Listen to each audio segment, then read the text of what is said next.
Hello,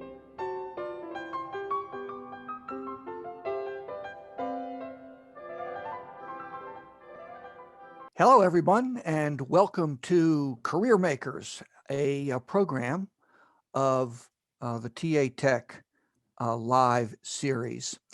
This particular program is unlike most of the programming that you see on the web. It's not about best practices. It's not about strategy and tactics and talent acquisition. All of that is obviously very important. But what this program is all about is climbing inside the heads of some of the most successful people in the talent acquisition field. We want to learn from them about how they built their careers. We want to explore what opportunities they had, explore what challenges they faced, and learn from some of the things that they learned from as they progressed through their career. So think of it as a bit of wisdom with some storytelling around the edges. And for this particular program, we are very fortunate to have Justin Clem with us today. Justin is the Senior Director of Talent Acquisition and HR Operations at Front Door. Justin, welcome. Hello, can you hear me? Yes, we can. We can hear you. And hopefully the producer will be able to get you up online visually as well in just a second. Okay. But until then, And I think that's my fault for the audience listening. I try to have a backup with my phone, and I apologize for that. I think I caused the issue. No worries at all.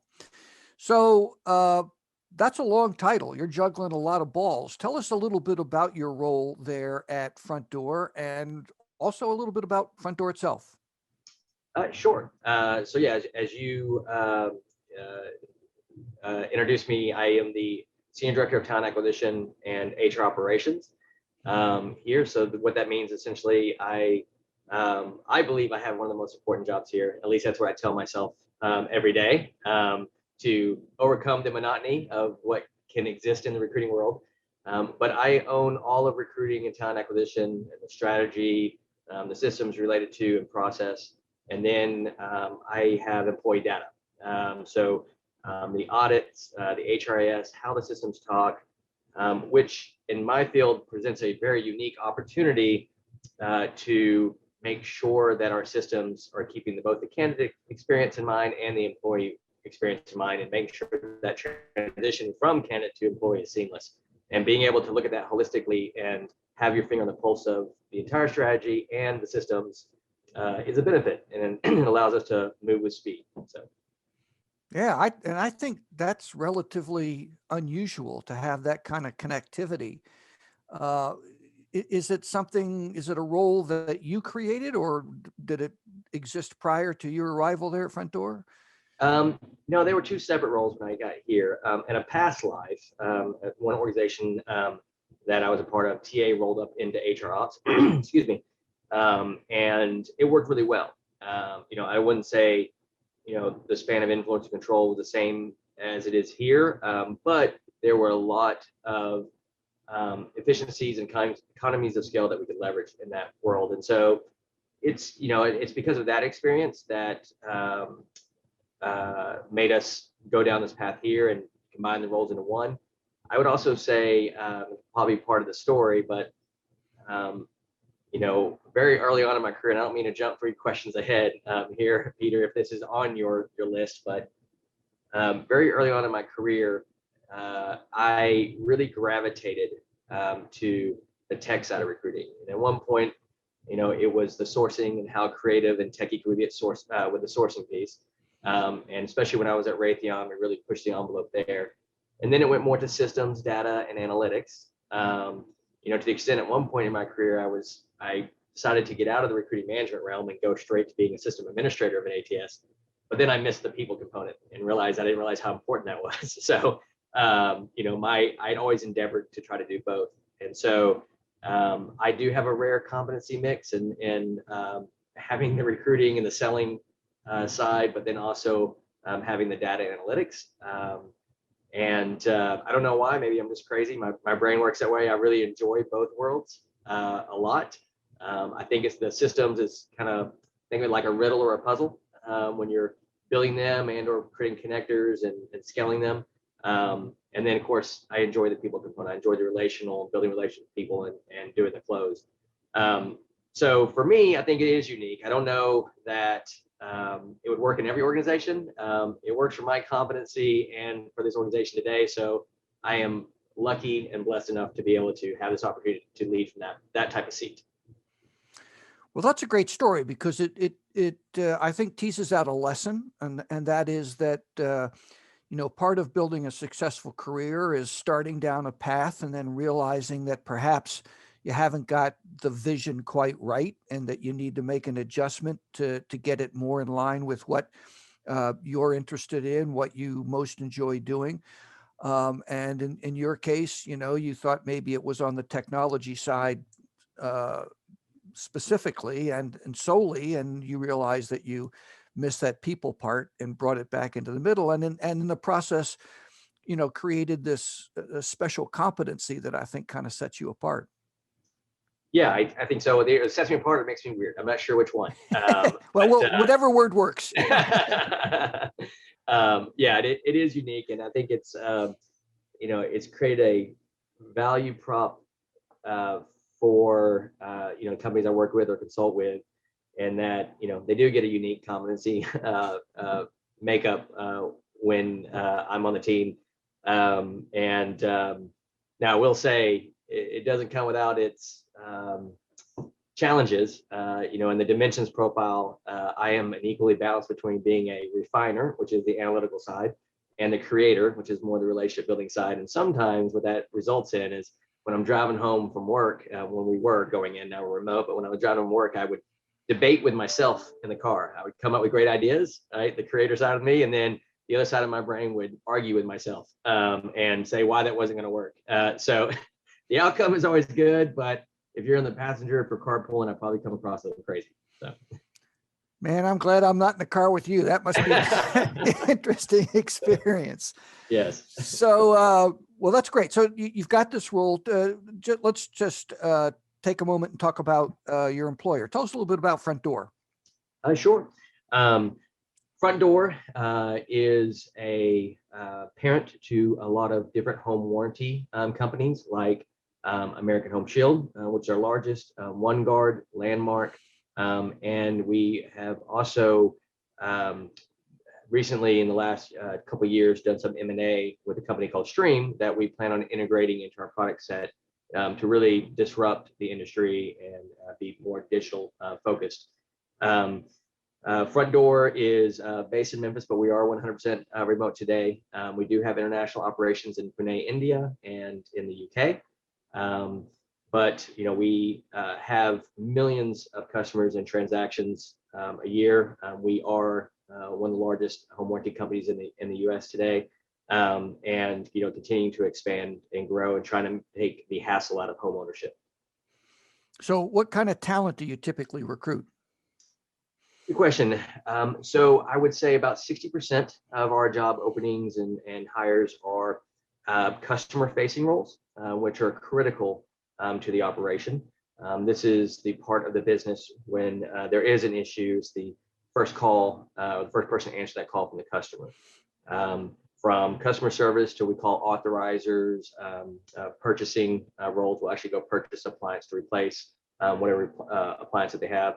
That makes up about, and mainly non-exempt as well, that makes up about 60% of our hires. I would say another 30% is that investment around that whole digital focus and digital first, which is engineering, both data science, machine learning, AR, AI. We have vision scientists, for the AR, AI. So this company which has a deep history, 50 years worth of history on the home warranty side, is really going through that transition and kind of almost becoming like a Bay Area startup in many respects. And so what it does is it results in a very unique value proposition that we're able to offer candidates that very fortunate to be able to have this, which is, when people go into the job market, they have a couple decisions to make. And I know it's more than just this, but I'm going to try to drill it down to just two, which is, do I want to go to a fast moving hot startup where it's high risk but high reward, potentially. Everyone wants that IPO moment. Or do I want to go to a very large established company where I can be safe, might not have the significant reward piece of it, but gives me stability and safety in my job, in my career. Front Door's position to provide both, which is, we are in a transition. We do have reoccurring revenue from that 50-year history and relationship we have with our customers. And then we are also using that money to reinvest into tech and engineering and to do things to disrupt. Unlike another startup out there, it's okay if we fail and learn and do it again, because we do have that revenue to keep doing that, as opposed to going through A and B, C rounds of funding. So it creates a unique culture, very collaborative, fun, exciting culture. Everyone here, has a desire to win. We have house rules at Front Door, and one of them is, acting like an owner, not a renter. We do the tie to home ownership as well. And so it really does create owners across the organization, and it's a real fun place to be. So start up with a safety net. Interesting. It's a good way to put it. Yes, it's why I came here. So, well, let's go back to the beginning, though. Tell us a little bit about Justin Clem, the person. Where'd you grow up? Where'd you go to school? What'd you enjoy most as a kid? Sure. I grew up in Mesquite, Texas, and just like I think or I guess most of the kids in my era, that my BMX bike was my best friend. I drove that thing and rode it, miles and miles. I look back today and think I would never let my kids do what my parents let me do, or maybe my parents didn't even know I was doing it. But I look back on my friends and I taking our bikes and like going and holding the town over, and just enjoying the day. And then as soon as it got dark, we'd come back in and eat dinner. And so as I grew up, that athleticism and that endurance led me to be a runner. I always joke around people that I was 85 pounds ago when I was a runner. But I was that experience. Yes. And it was interesting because I wish I'd been good at other sports. I wanted to be good at other sports. I tried them. I was just too small. And so what I was really good at is running in a circle and turning left. And so that's where I ended up being a track star, running in a circle and turning left. And that got me my scholarship to Abilene Christian University, where I ran track. I had dreams of going to the Olympics. Used to be pretty good. Did it for as long as this body could take it, and then realized, okay, I've made it pretty far as a runner, but this is about as far as this mechanism can carry me. So concentrated on my studies and graduated with my bachelor's in marketing. Left there, worked as I did an internship at Zelle Corporation. Zelle owns Zelles, Gordon's, Bailey Banks and Biddle, Peoples, Pierce & Pagoda, one of the largest jewelry chains in the U.S. Was an intern for them, and then they ended up hiring me when I got out of college, and I was a marketing manager for them. Did that for quite some time. And outside my office window, I saw a lot of people working at a company, and everyone seemed to be about my age, and they seemed to be doing really well based on the cars they were driving. And so I was always curious as to what did they do? Lo and behold, it was a company in Dallas called MHA Group. It was a medical recruiting company. And in Dallas back in the day, in recruiting, everything was basically 6 degrees of MHA Group. Either you worked there at one point and gone then a tour duty, or somebody who had. It was subsequently purchased by AMN in healthcare, and they've been folded into that organization. But I went and interviewed. I wanted to be one of those folks down there with those fancy cars, and so I went and interviewed, and I'll never forget. The CEO came down in my interview and didn't want me to go to any other interviews and wanted me to take the job right then. Little did I know that's how recruiting worked. That was the sell. He was the closer and came in, and it was all planned. By the time I'm thinking I'm special, that hey, the CEO's coming down here for me. And so I ended up accepting an offer from them, and I learned recruiting the hard knocks way of recruiting. I was thirsty for the money, and I wanted to win, and so I recruited radiologists and anesthesiologists as my first job ever. We had 2 weeks of training. It's much like the movie Boiler Room. To get out of training, you have to find a lead for a recruiter to close, and then you get your own desk and you're on the floor. And so it's your typical $100 a day, 4 hours of phone time. And we did not use, there was no LinkedIn back in the day, none of that. We used something called a hospital blue book. It's really, really thick. And it lists, it's like a phone book for hospitals. It lists every contact at a hospital. Like if you wanted the radiology director at Presbyterian Dallas, like they would have their name and their phone number. And we would literally go through the hospital blue book and call and try to get job orders to fill. And so I worked both sides of the desk there, and did it for as long as my heart could take it. And then I left there and went to a company called Mosaic Cell Solutions. I'll skip forward there just to say that was really my first more corporate recruiting job. I also ultimately from there went to Citigroup, but I met a gentleman by the name of Jason Leonard. And if he's watching this right now, by ear to ear grin or listening to the podcast, I knew there was something about him that I needed to learn, because like any other young agency recruiter starting out, brash, I will get there. I'm going to pound out the phones and I'm going to talk to as many people as I can to get my placement. Get in my back. I'll take you to the finish line, which didn't transfer well into the corporate recruiting world so much. They love the aggression and the desire to win, but needed to be toned down. And Jason Leonard had that pizzazz to him. He had that political savviness, and I realized that I needed to learn that. And so I have a tendency in my career, and you'll see a common theme here as you're asking questions, but I have a tendency, at least I think it's maybe a generational thing, but to attach myself to leaders more than I attach myself to the company. I have found through my career that the leader has invested in me a lot more than the company. And the leaders know my strengths, they know my weaknesses, and once I find a good one, I attach to them, and I'm very committed to that leader and to the organization. And so it was with Jason from Mosaic to Citigroup to JCPenney. At one point, we owned a company and sold it off. And then I took the big risk, because I got to that point where it was like Jason and I, who were still even best friends to this day, but I got to the point where I needed to attach to another leader and learn from them. And that's when I met Jen Alessandra when I was at Raytheon. And we've been together now for the last 10 years as well. So the different companies I've been at, it really has only been about 2 leaders that I've worked with, because I have a tendency to follow them around as I sponge off them. The less PC term is plagiarize, but as I sponge off them and learn and grow.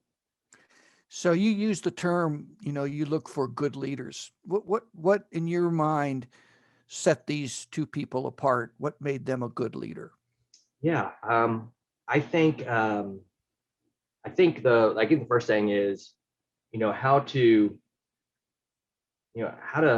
leverage talent to the betterment of the organization. Nobody's perfect, right? Everybody has coworkers where it's like, I got to call so and so. They may be this, or they might be too lackadaisical, or they might be too aggressive, or they might not ask the right questions, or they can't read the room, or no one is absolutely perfect. And what the leaders that I attached to did with me is, I am probably chief among the not perfect people. And so what they did is say, hey, look, Justin is off the chart strong here. He needs some development here. And I think they were very quickly to say, while the opportunities that Justin has might be more on his sleeves where people can see, what they don't see is the underlying analytical ability and the desire to win, and the integrity and the ethics and everything else. We're gonna use that for good, and we're gonna work on him on the other. I think they were just very quick to see it, and they had a keen interest in investing in me and leveraging those strengths and giving me the feedback on the weaknesses, which I know if I was in their shoes, it's hard to do. And I knew that by getting that feedback, I looked at it as a gift. That some people get really scared, or they think about that feedback all day long and they can't think about anything else. They think about what they're not good at getting that feedback. I looked at it as a gift and thought, that couldn't have been comfortable for them to have to tell me that.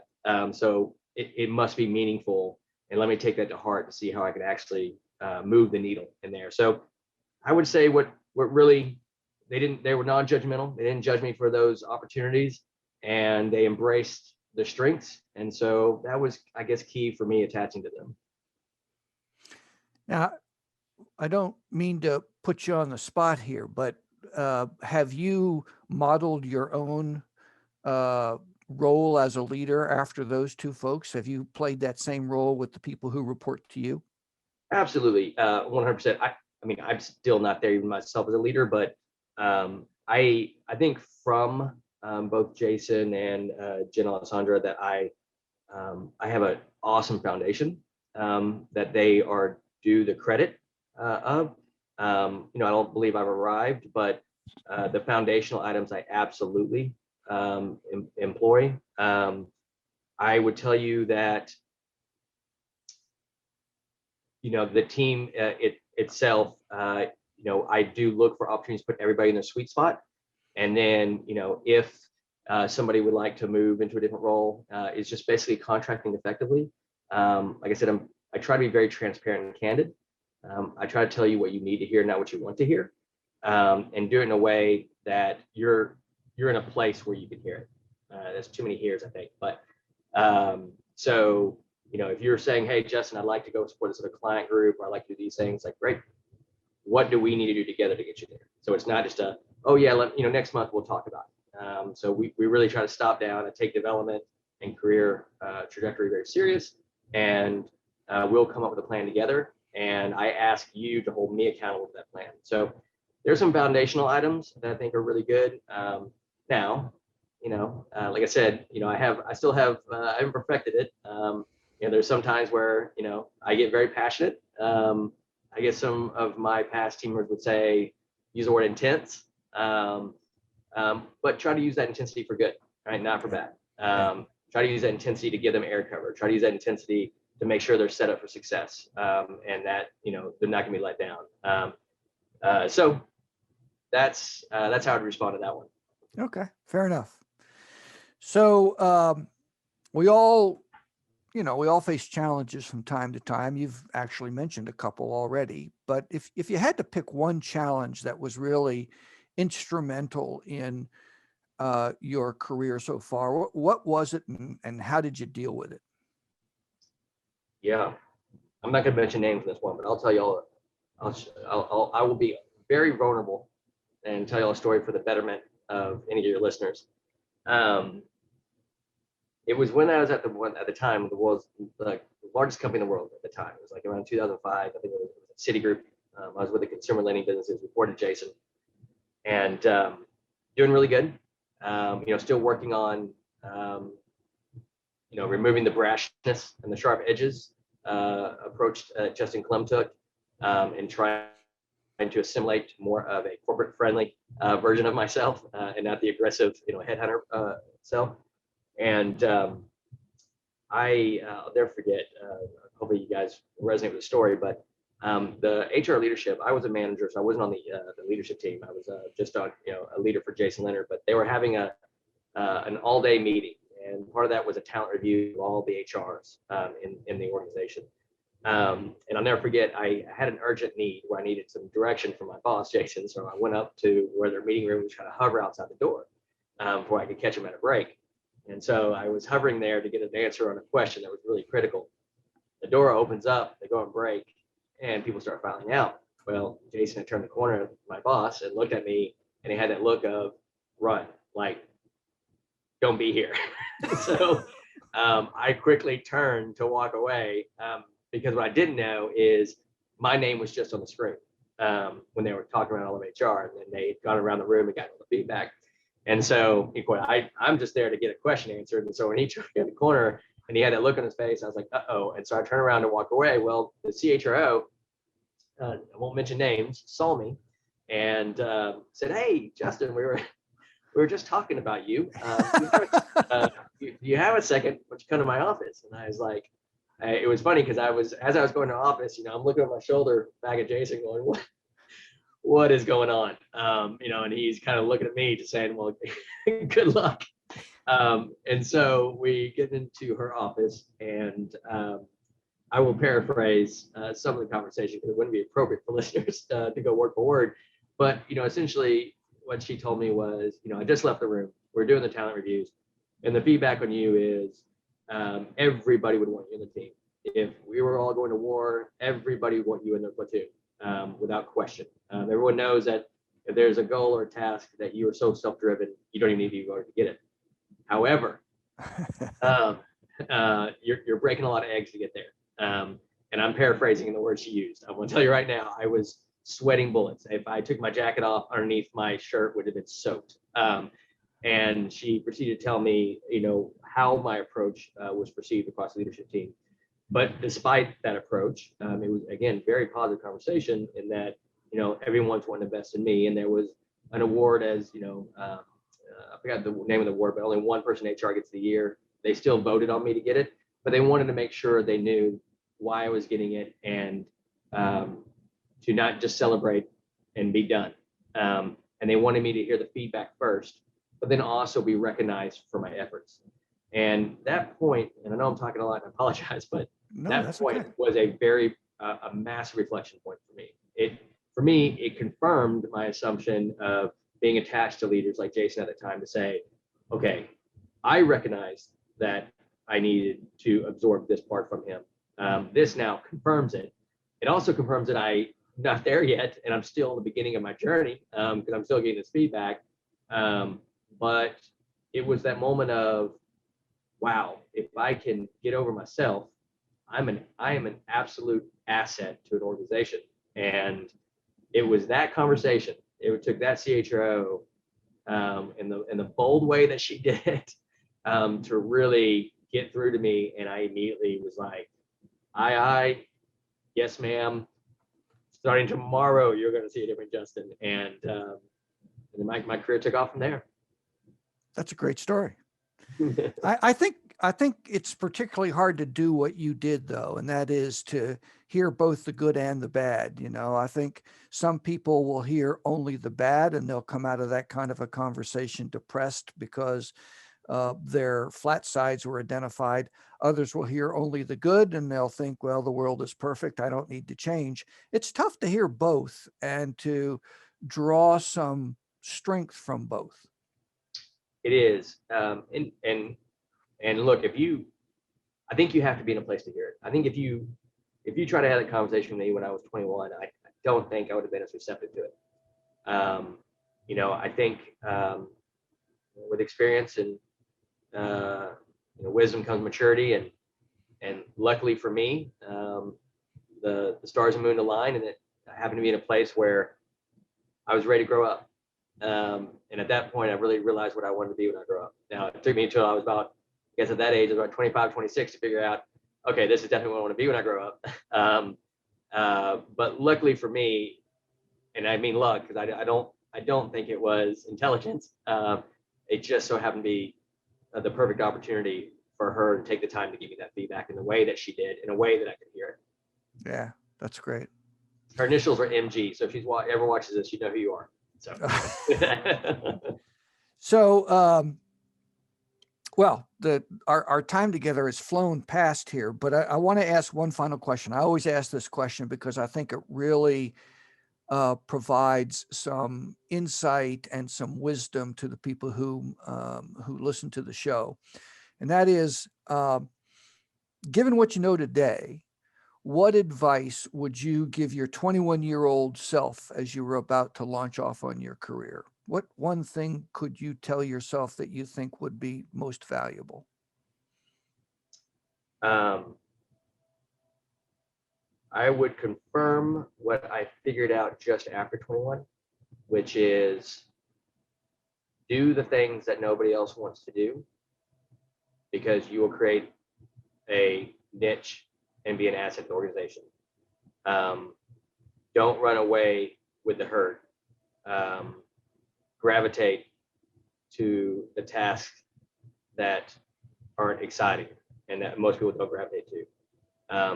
It's interesting. I knew in recruiting early on, especially at the corporate ranks, that executives liked accountability, results, analytics, and data.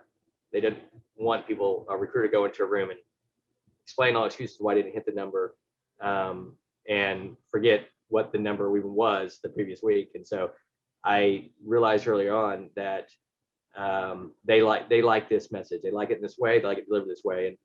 And what I tell people is when they see like what I can do and analytics and systems and Excel, and they're like, wow, that is incredible. How do you learn all this? Honestly, the real answer of how I learned it was the first spreadsheet I think I ever did probably took me half a day. And then the next one took me 30 minutes quicker. And the next one took me 30 minutes quicker. So that repetition becomes the mother of mastery. And I really honed that skill set purely out of stubbornness. I think more than anything else, obsessive compulsiveness, I guess you could call it. So I just kept doing it over and again and honing that skill set where, went from analytics and data to, compliance reporting to systems and it just kept, growing, getting legs. So I would tell you, there's a lot of recruiters that are really good at what they do, way better than me, that can pick up that phone, find a candidate, pick up the phone, overcome their objections, close them down, and get the hire. But if I really want to differentiate myself, if that recruiter is better than me, is interviewing at the same company I'm interviewing, I need to add to my skill set. And that's when I started gravitating to the things that I knew were not popular and the things that people didn't want to do. And that's what made my value prop unique in the market. So that's what I would tell my 21-year-old self. Don't just be a good recruiter. Gravitate to the things that no one else wants to do and create a true brand and value prop for yourself. Well, that's great advice to close our session on. Justin, thank you very much for taking the time and being candid enough to share some wisdom and some stories, which is the hallmark of this particular program. So to all of you out there, thank you for visiting with us and with Justin and Clem. And come on back for our next show, which is going to be with Lou Adler in a couple weeks, and we'll learn a little bit from him as well. So this is Peter Weddle at TA Tech signing off. Justin, thanks for being with us. Thank you, Peter. Bye-bye now.